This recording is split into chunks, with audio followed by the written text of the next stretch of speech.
ओम नमो भगवते वासुदेवाय नमः। संक्षिप्त महाभारत कथा वन पर्व के अंतर्गत भाग 14।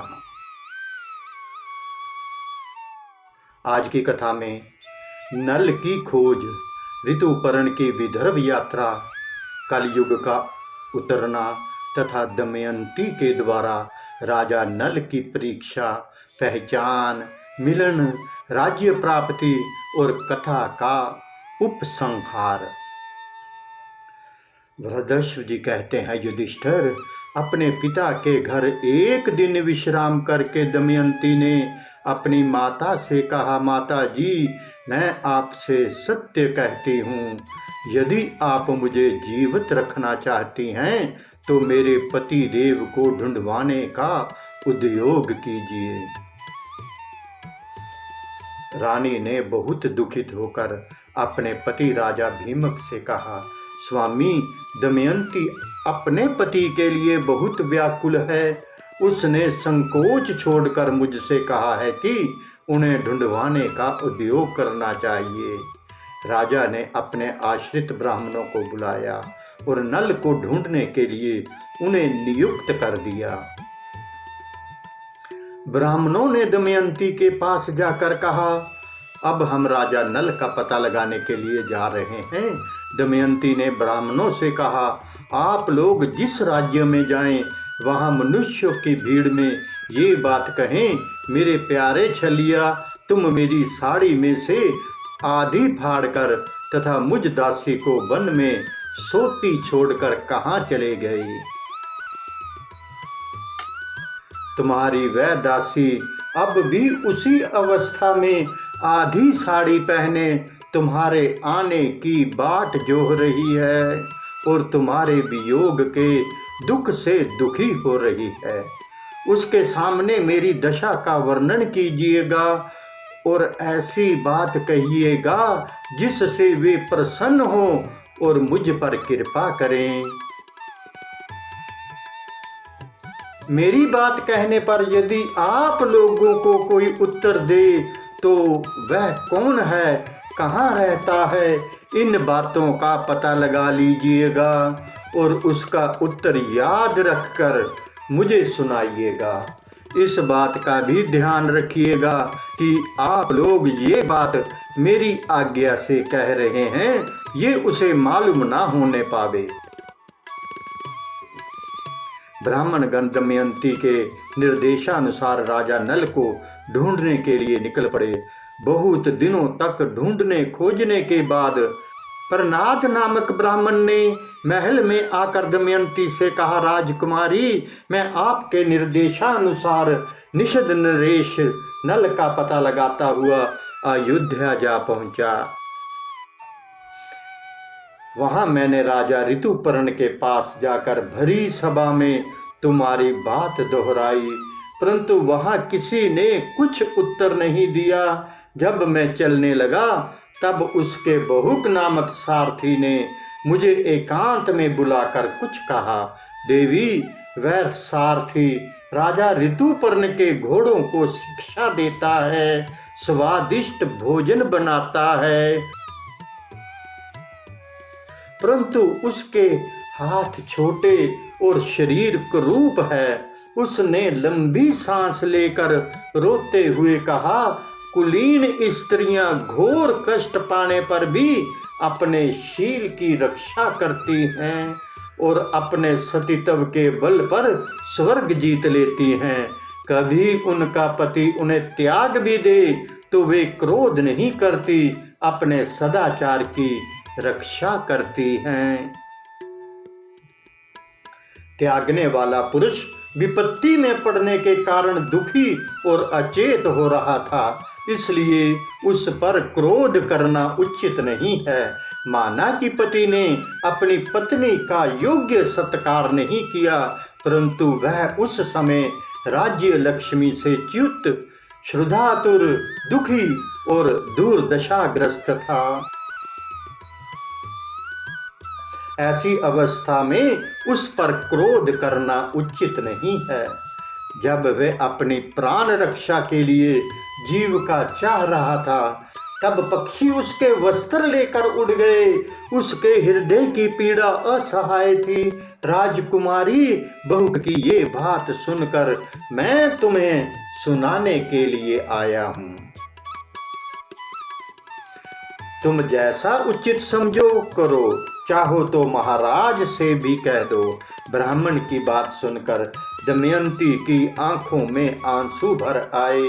उसने अपनी माँ से एकांत में कहा, माता जी, आप ये बात पिताजी से ना कहें। मैं सुदेव ब्राह्मण को इस काम में नियुक्त करती हूँ। जैसे सुदेव ने मुझे शुभ मुहूर्त में यहाँ पहुँचाया था, वैसे ही वह शुभ शकुन देकर अयोध्या जाए और मेरे पति देव को लाने की युक्ति करे। इसके बाद दमयंती ने प्रनाद का सत्कार करके उसे विदा किया और सुदेव को बुलाया। दमयंती ने सुदेव से कहा, ब्राह्मण देवता, आप शीघ्र से शीघ्र अयोध्या नगरी में जाकर राजा ऋतुपर्ण से ये बात कहिए कि भीमक पुत्री दमयंती फिर से स्वयंवर की स्वेच्छा अनुसार पति वर्ण करना चाहती है। बड़े बड़े राजा और राजकुमार जा रहे हैं। स्वयंवर की तिथि कल ही है, इसलिए यदि आप पहुंच सके तो वहां जाइए। नल के जीने अथवा मरने का किसी को पता नहीं है, इसलिए वे कल सूर्य उदय के समय दूसरा पति वर्ण करेगी। दमयंती की बात सुनकर सुदेव अयोध्या गए और उन्होंने राजा ऋतुपर्ण से सब बात कह दी। राजा ऋतुपर्ण ने सुदेव ब्राह्मण की बात सुनकर बाहुक को बुलाया और मधुर वाणी से समझा कर कहा, बाहुक, कल दमयंती का स्वयंवर है। मैं एक ही दिन में विदर्भ देश में पहुंचना चाहता हूं, परंतु यदि तुम इतना जल्दी वहां पहुंच जाना संभव समझो तभी मैं वहां जाऊंगा। ऋतुपर्ण की बात सुनकर नल का कलेजा फटने लगा। उन्होंने अपने मन में सोचा, दमयंती ने दुख से अचेत होकर ही ऐसा कहा होगा। संभव है वह ऐसा करना चाहती हो, परंतु नहीं, उसने मेरी प्राप्ति के लिए ही ये युक्ति की होगी। वह प्रतिवता, तपस्विनी और दीन है। मैंने दुर्बुद्धिवश उसे त्याग कर बड़ी क्रूरता की। अपराध मेरा ही है, वे कभी ऐसा नहीं कर सकती। अस्तु, सत्य क्या है असत्य क्या है, ये बात तो वहां जाने पर ही मालूम होगी। परंतु ऋतुपर्ण की इच्छा पूरी करने में मेरा भी स्वार्थ है। बाहुक ने हाथ जोड़कर कहा, मैं आपके कथनानुसार काम करने की प्रतिज्ञा करता हूँ। बाहुक अश्वशाला में जाकर श्रेष्ठ घोड़ों की परीक्षा करने लगे। नल ने अच्छी जाति के 4 शीघ्रगामी घोड़े रथ में जोत लिए। राजा ऋतुपर्ण रथ पर सवार हो गए। जैसे आकाशचारी पक्षी आकाश में उड़ते हैं, वैसे ही बाहुक का रथ थोड़े ही समय में नदी, पर्वत और वनों को लांघने लगा। एक स्थान पर राजा ऋतुपर्ण का दुपट्टा नीचे गिर गया।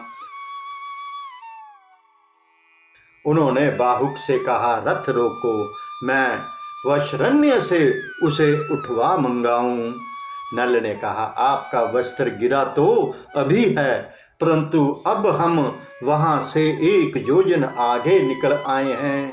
अब वह नहीं उठाया जा सकता। जिस समय ये बात हो रही थी, उस समय वह रथ एक वन में चल रहा था।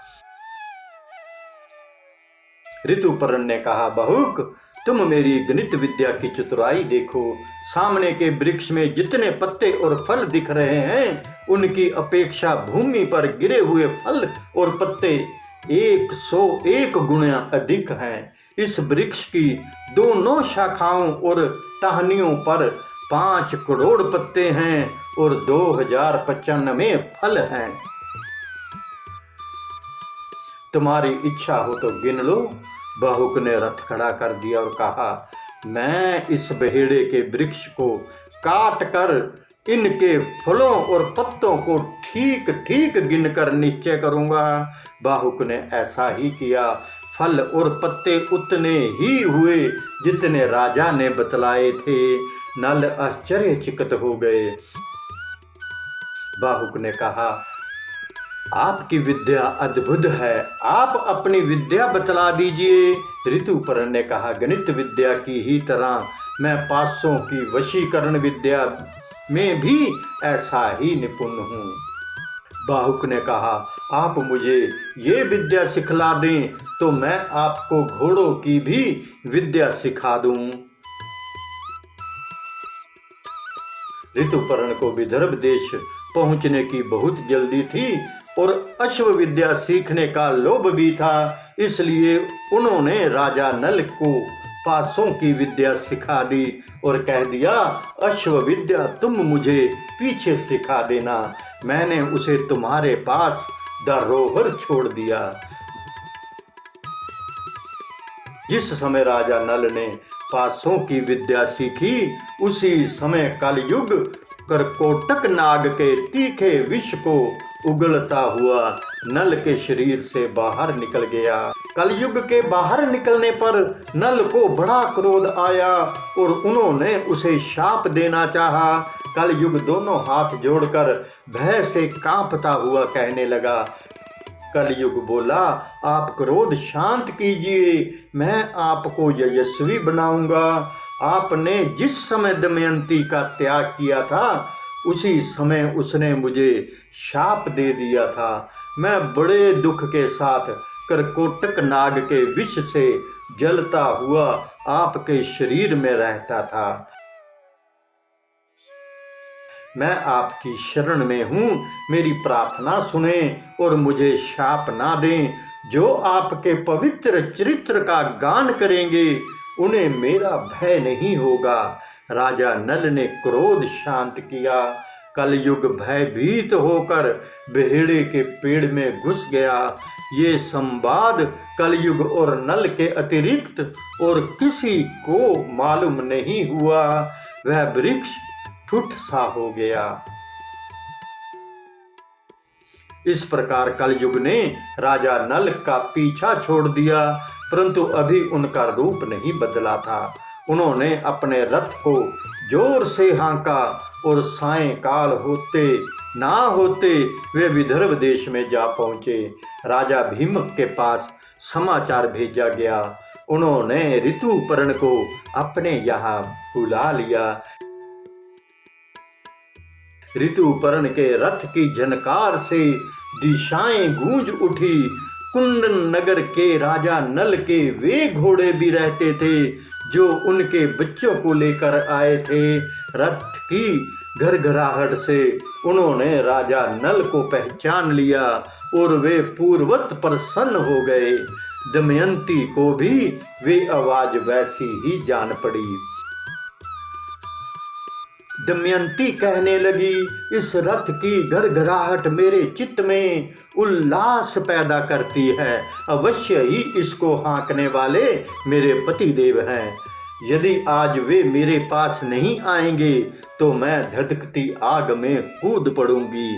मैंने कभी हंसी खेल में भी उनसे झूठ बात कही हो, उनका कोई अपकार किया हो, प्रतिज्ञा करके तोड़ दी हो, ऐसी याद नहीं आती। वे शक्तिशाली, क्षमावान, वीर, दाता और एक पत्नी व्रती है। उनके वियोग से मेरी छाती फट रही है। दमयंती महल की छत पर चढ़कर रथ का आना और उस पर से रथी सारथी का उतरना देखने लगी। वृद्धक्ष जी कहते हैं, युधिष्ठिर विदर्भ नरेश भीमक ने अयोध्याधिपति ऋतुपर्ण का खूब स्वागत सत्कार किया। ऋतुपर्ण को अच्छे स्थान में ठहरा दिया गया। उन्हें कुंदनपुर में स्वयंवर का कोई चिन्ह नहीं दिखाई पड़ा। भीमक को इस बात का बिल्कुल पता नहीं था कि राजा ऋतुपर्ण मेरी पुत्री के स्वयंवर का निमंत्रण पाकर यहाँ आए हैं। उन्होंने कुशल मंगल के बाद पूछा, आप यहाँ किस उद्देश्य से पधारे हैं? ऋतुपर्ण ने स्वयंवर की कोई तैयारी ना देखकर निमंत्रण की बात दबा दी और कहा, मैं तो केवल आपको प्रणाम करने के लिए ही चला आया हूँ। भीमक सोचने लगे, 100 योजन से भी अधिक दूरी कोई प्रणाम करने के लिए नहीं आ सकता। अस्तु आगे चलकर ये बात खुल ही जाएगी। भीमक ने बड़े सत्कार के साथ आग्रह करके ऋतुपर्ण को अपने यहाँ रख लिया।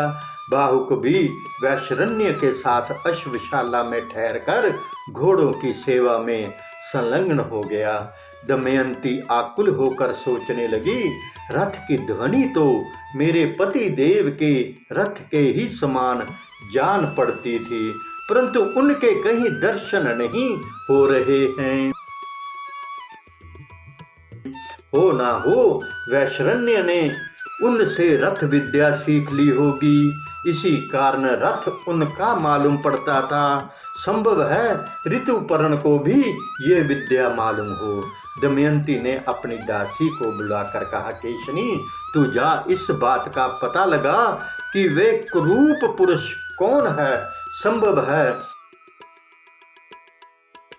यही हमारे पति देव हों। मैंने ब्राह्मणों के द्वारा जो संदेश भेजा था वही उसे बतलाना और उसका उत्तर सुनकर मुझसे कहना। केशनी ने जाकर बाहुक से बात की। बाहुक ने राजा के आने का कारण बताया और संक्षेप में वैशरण्य तथा अपनी अश्व विद्या एवं भोजन बनाने की चतुरता का परिचय दिया। केशनी ने पूछा, बहुक राजा नल कहाँ है? क्या तुम जानते हो अथवा तुम्हारा साथी वैशरण्य जानता है? बाहुक ने कहा, केशनी वैशरण्य राजा नल के बच्चों को यहाँ छोड़कर चला गया था। उसे उनके संबंध में कुछ भी मालूम नहीं है। इस समय नल का रूप बदल गया है, वे छिप कर रहते हैं। उन्हें या तो स्वयं वे ही पहचान सकते हैं या उनकी पत्नी दमयंती, क्योंकि वे अपने गुप्त चिन्हों को दूसरों के सामने प्रकट करना नहीं चाहते। केशनी राजा नल विपत्ति में पड़ गए थे, इसी से उन्होंने अपनी पत्नी का त्याग किया। दमयंती को अपने पति पर क्रोध नहीं करना चाहिए। जिस समय वह भोजन की चिंता में थे, पक्षी उनके वस्त्र लेकर उड़ गए। उनका हृदय पीड़ा से जर्जरित था। ये ठीक है कि उन्होंने अपनी पत्नी के साथ उचित व्यवहार नहीं किया, फिर भी दमयंती को उनकी दुर्व्यवस्था विचार कर क्रोध नहीं करना चाहिए। ये कहते नल का हृदय खिन्न हो गया। आंखों में आंसू आ गए, वे रोने लगे। केशनी ने दमयंती के पास आकर वहां की सब बातचीत और उसका रोना भी बतलाया। अब दमयंती की आशंका और भी दृढ़ होने लगी कि यही राजा नल है। उसने दासी से कहा, केशनी तुम फिर बाहु के पास जाओ और उसके पास बिना कुछ बोले खड़ी रहो। उसकी चेष्टाओं पर ध्यान दो। वे आग मांगे तो मत देना, जल मांगे तो देर कर देना। उसका एक एक चरित्र मुझे आकर बताओ। केशनी फिर बाहुक के पास गई और वहां उसके देवताओं एवं मनुष्य के समान बहुत से चरित्र देखकर लौट आई और दमयंती से कहने लगी, राजकुमारी बाहुक ने तो जल, थल और अग्नि पर सब तरह से विजय प्राप्त कर ली है। मैंने आज तक ऐसा पुरुष ना कहीं देखा है और ना सुना ही। यदि कहीं नीचा द्वार आ जाता है तो वह झुकता नहीं, उसे देखकर द्वार ही ऊंचा हो जाता है, वह बिना झुके ही चला जाता है। छोटे से छोटा छेद भी उसके लिए गुफा बन जाता है। वहां जल के लिए जो घड़े रखे थे वे उसकी दृष्टि पड़ते ही जल से भर गए। उसने फूस का फूला लेकर सूर्य की ओर किया और वह जलने लगा। इसके अतिरिक्त वह अग्नि का स्पर्श करके भी जलता नहीं है। पानी उसके इच्छा अनुसार बहता है। वे जब अपने हाथ से फूलों को मसलने लगता है तब वह कुमलाते नहीं और प्रफुल्लित तथा सुगंधित दिखते हैं। इन अद्भुत लक्षणों को देखकर मैं तो भौचक्की सी रह गई और बड़ी शीघ्रता से तुम्हारे पास चली आई। दमयंती बहु के कर्म और चेष्टाओं को सुनकर निश्चिंत रूप से जान गई कि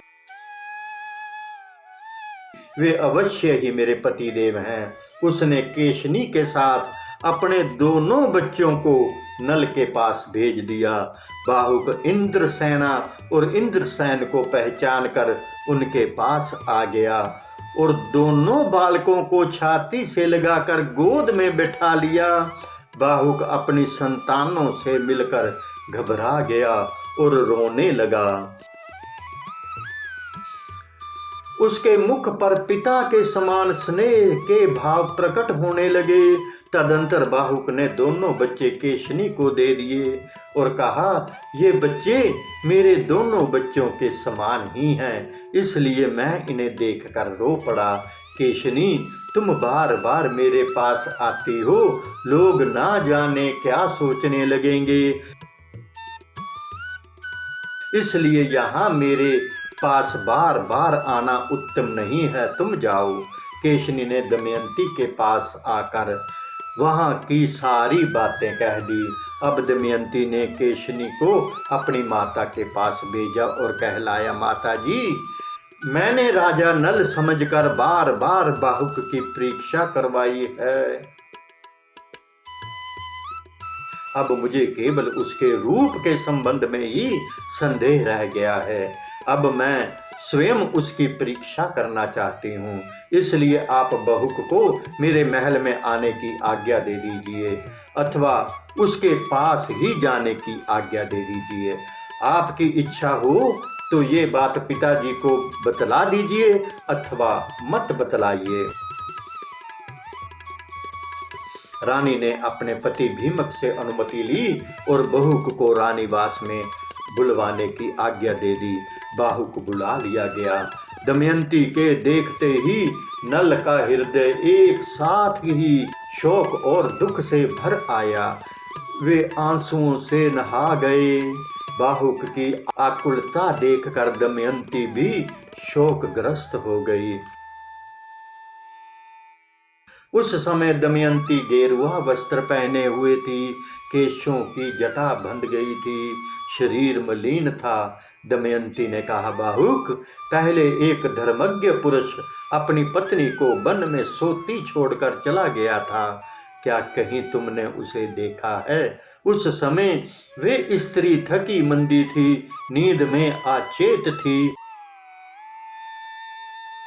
ऐसी निरपराध स्त्री को पुण्य श्लोक निषद नरेश के सिवा और कौन पुरुष निर्जन वन में छोड़ सकता है?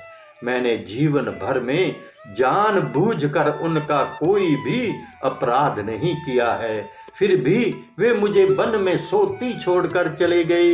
इतना कहते कहते दमयंती के नेत्रों में आंसुओं की झड़ी लग गई।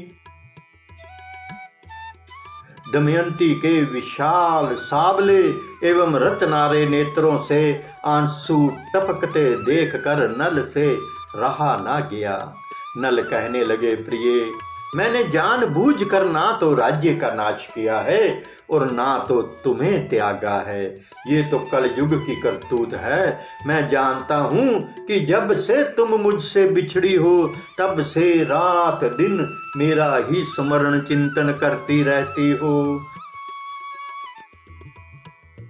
कलयुग मेरे शरीर में रहकर तुम्हारे शाप के कारण जलता रहता था। मैंने अध्योग और तपस्या के बल से उस पर विजय पाली है और अब हमारे दुख का अंत आ गया है। कलयुग अब मुझे छोड़कर चला गया है। मैं एकमात्र तुम्हारे लिए ही यहाँ आया हूँ। ये तो बतलाओ कि तुम मेरे जैसे प्रेमी और अनुकूल पति को छोड़कर जिस प्रकार दूसरे पति से विवाह करने के लिए तैयार हुई हो, क्या कोई दूसरी स्त्री ऐसा कर सकती है? तुम्हारे स्वयंवर का समाचार सुनकर ही तो राजा ऋतुपर्ण बड़ी शीघ्रता के साथ यहाँ आए हैं। दमयंती ये सुनकर भय के मारे थर थर कांपने लगी। दमयंती ने हाथ जोड़कर कहा, आर्यपुत्र, मुझ पर दोष लगाना उचित नहीं है। आप जानते हैं कि मैंने अपने सामने प्रकट देवताओं को छोड़कर आपको वर्ण किया है। मैंने आपको ढूंढने के लिए बहुत से ब्राह्मणों को भेजा था और वे मेरी कही बात दोहराते हुए चारों ओर घूम रहे थे। प्रनाद नामक ब्राह्मण अयोध्यापुरी में आपके पास भी पहुंचा था। उसने आपको मेरी बातें सुनाई थी और आपने उनका यथोचित उत्तर भी दिया था। ये समाचार सुनकर मैंने आपको बुलाने के लिए ही ये युक्ति की थी। मैं जानती हूँ कि आपके अतिरिक्त दूसरा कोई मनुष्य नहीं है जो एक दिन में घोड़ों के रथ से 100 योजन पहुंच जाए। मैं आपके चरणों का स्पर्श करके शपथ पूर्वक सत्य सत्य कहती हूँ कि मैंने कभी मन से भी पर पुरुष का चिंतन नहीं किया है।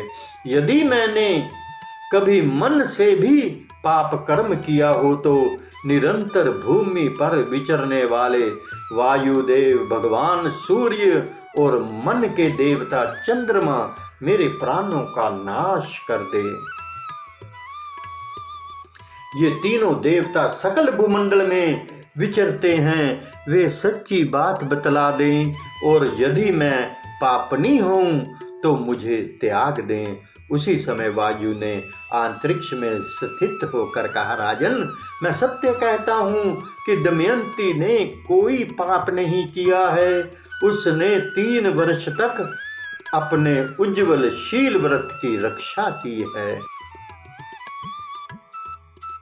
हम लोग इसके रक्षक रूप में रहे हैं और इसकी पवित्रता के साक्षी हैं। इसने स्वयंवर की सूचना तो तुम्हें ढूंढने के लिए ही दी थी। वास्तव में दमयंती तुम्हारे योग्य है और तुम दमयंती के योग्य हो। कोई शंका ना करो और इसे स्वीकार करो। जिस समय पवन देवता ये बात कह रहे थे उस समय आकाश से पुष्पों की वर्षा होने लगी, देवताओं की दुदंबियां बजने लगी, शीतल मंद सुगंध वायु चलने लगी।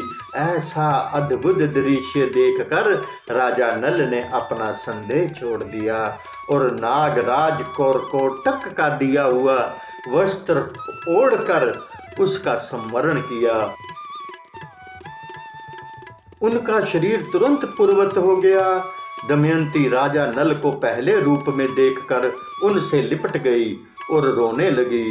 राजा नल ने भी प्रेम के साथ दमयंती को गले से लगाया और दोनों बालकों को छाती से लिपटाकर उनके साथ प्यार की बात करने लगे।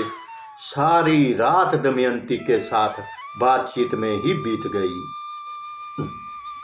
प्रातःकाल होने पर नहा धो सुंदर वस्त्र पहनकर दमयंती और राजा नल भीमक के पास गए और उनके चरणों में प्रणाम किया। भीमक ने बड़े आनंद के से उनका सत्कार किया और आश्वासन दिया। बात की बात में ये समाचार सर्वत्र पहुंच गया। नगर के नर नारी आनंद से भरकर उत्सव मनाने लगे। देवताओं की पूजा हुई। जब राजा ऋतुपर्ण को ये बात मालूम हुई कि बहुक के रूप में तो राजा नल ही थे, यहाँ आकर वे अपनी पत्नी से मिल गए, तब उन्हें बड़ा आनंद हुआ और उन्होंने नल को अपने पास बुलवाकर क्षमा मांगी। राजा नल ने उनके व्यवहार की उत्तमता बताकर प्रशंसा की और उनका सत्कार किया। साथ ही उन्हें अश्व विद्या भी सिखा दी। राजा ऋतुपर्ण किसी दूसरे सारथी को लेकर अपने नगर चले गए। राजा नल 1 महीने तक कुंड नगर में ही रहे। तदंतर अपने श्वशुर भीमक की आज्ञा लेकर थोड़े से लोगों के साथ ले निषद देश के लिए रवाना हुए।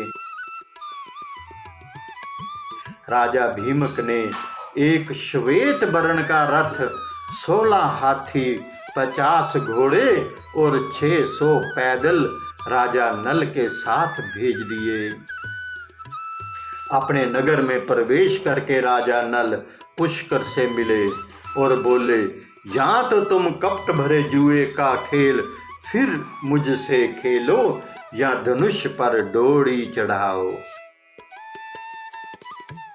पुष्कर ने हंसकर कहा, अच्छी बात है, तुम्हें दाव पर लगाने के लिए फिर धन मिल गया। आओ अब की बार तुम्हारे धन तथा दमयंती को भी जीत लूंगा। राजा नल ने कहा, अरे भाई, जुआ खेल लो, बकते क्यों हो?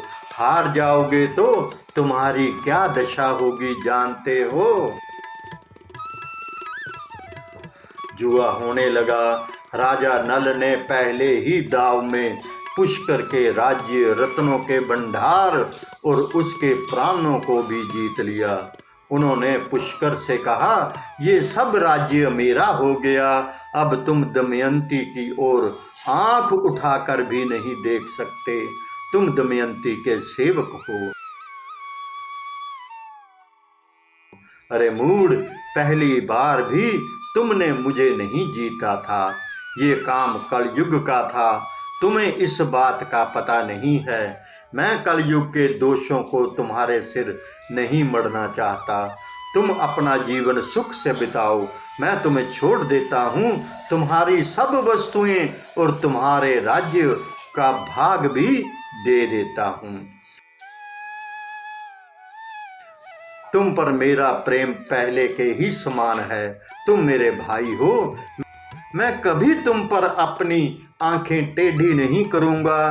तुम 100 वर्ष तक जियो। राजा नल के इस प्रकार कहकर पुष्कर को धैर्य दिया और उसे अपने हृदय से लगाकर जाने की आज्ञा दी। पुष्कर ने हाथ जोड़कर राजा नल को प्रणाम किया और कहा, जगत में आपका अक्षय कीर्ति हो और आप 10,000 वर्ष तक सुख से जीवित रहें। आप मेरे अन्नदाता और प्राणदाता हैं। पुष्कर बड़े सत्कार और सम्मान के साथ 1 महीने तक राजा नल के नगर में ही रहा। तदंतर सेना, सेवक और कुटुंबियों के साथ अपने नगर में चला गया। राजा नल भी पुष्कर को पहुंचाकर अपनी राजधानी में लौट आए। सभी नागरिक, साधारण प्रजा तथा मंत्रिमंडल के लोग राजा नल को पाकर बहुत प्रसन्न हुए। उन्होंने रोमांचित शरीर से हाथ जोड़कर राजा नल से निवेदन किया, राजेंद्र, आज हम लोग दुख से छुटकारा पाकर सुखी हुए हैं। जैसे देवता इंद्र की सेवा करते हैं वैसे ही आपकी सेवा करने के लिए हम सब आए हैं। घर घर आनंद मनाया जाने लगा। चारों ओर शांति फैल गई। बड़े बड़े उत्सव होने लगे। राजा नल ने सेना भेजकर दमयंती को बुलवाया। राजा भीमक ने अपनी पुत्री को बहुत सी वस्तुएं देकर ससुराल भेज दिया। दमयंती अपनी दोनों संतानों को लेकर महल में आ गई। राजा नल बड़े आनंद के साथ समय बिताने लगे। राजा नल की ख्याति दूर दूर तक फैल गई। वे धर्म बुद्धि से प्रजा का पालन करने लगे। उन्होंने बड़े बड़े यज्ञ करके भगवान की आराधना की। बृहदश्व जी कहते हैं, युधिष्ठिर, तुम्हें भी थोड़े ही दिनों में तुम्हारा राज्य और सखे संबंधी मिल जाएंगे। राजा नल ने जुआ खेलकर बड़ा भारी दुख मोल ले लिया था। उसे अकेले ही सब दुख भोगना पड़ा, परंतु तुम्हारे साथ तो भाई हैं, द्रौपदी हैं और बड़े बड़े विद्वान और सदाचारी ब्राह्मण हैं। ऐसी दशा में शोक करने का तो कोई कारण ही नहीं है। संसार की स्थितियां सर्वदा एक सी नहीं रहती। ये विचार करके भी उनकी अभिवृद्धि और हास से चिंता नहीं करनी चाहिए। नागराज, करकोटक, दमयंती, नल और ऋतुपर्ण की ये कथा कहने सुनने से कलयुग के पापों का नाश होता है और दुखी मनुष्य को धैर्य मिलता है।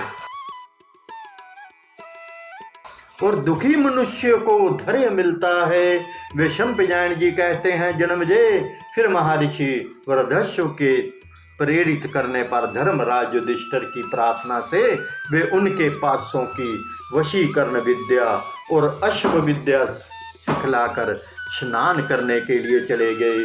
उनके जाने पर धर्मराज युधिष्ठिर ऋषियों मुनियों से अर्जुन की तपस्या के संबंध में बातचीत करने लगे।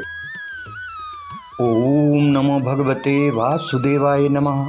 एक विनम्र निवेदन है कि संपूर्ण महाभारत की रोचक एवं ज्ञानवर्धक कथाओं का आनंद लेने के लिए आप हमारे YouTube चैनल कहना सेवा के साथ जुड़ें तथा अपने सभी मित्रों को भी हमारे चैनल को लाइक और सब्सक्राइब करने के लिए आज ही आमंत्रित करें। आपके मित्र भी इन कथाओं का आनंद लें। धन्यवाद। हरे कृष्ण कृष्ण कृष्ण हरे हरे, हरे राम राम राम हरे हरे। जय श्री कृष्ण।